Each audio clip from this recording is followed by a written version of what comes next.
నమస్తే, welcome to Andhraprabha. నేను తేజస్వి. అతిగా ఆలోచించడం అనేది ఒక అనారోగ్యకరమైన అలవాటు అంటున్నారు ఆరోగ్య నిపుణులు.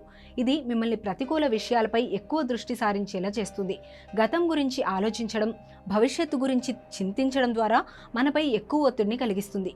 మీరు కూడా ప్రతి చిన్న విషయాన్ని అదే పనిగా ఆలోచిస్తున్నారా? అతిగా ఆలోచిస్తూ అనవసరపు ఆందోళనలకు గురవుతున్నారా? మరెందుకు ఆలోచించడం మానేసి ప్రశాంతంగా ఉండటానికి ప్రయత్నించండి. అతిగా ఆలోచించేవారు తమ దినచర్యలో కొన్ని అలవాట్లను పెంపొందించుకోవడం ద్వారా ఈ సమస్య నుండి సులభంగా బయటపడవచ్చు. అతిగా ఆలోచించే అలవాటు ఉన్న వ్యక్తులు తప్పనిసరిగా వారి దినచర్యలో ధ్యానాన్ని అలవాటు చేసుకోవాలి. ప్రభావం 1 నెలలో కనిపిస్తుంది.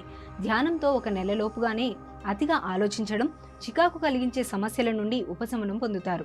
అతిగా ఆలోచించేవారు తమ ఆలోచనలను తమ సన్నిహితులు, స్నేహితులతో షేర్ చేసుకోండి. దీంతో ఒత్తిడి దూరం అవుతుంది.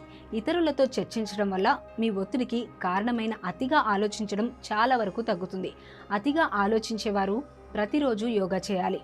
యోగా మీ శారీరక ఆరోగ్యానికి మాత్రమే కాకుండా మీ మానసిక ఆరోగ్యానికి కూడా చాలా ఉపయోగకరంగా ఉంటుందని అనేక అధ్యయనాలు నిరూపించాయి. అతిగా ఆలోచించడం నుండి బయటపడడానికి ప్రతికూల వ్యక్తుల నుండి దూరంగా ఉండటం చాలా ముఖ్యం.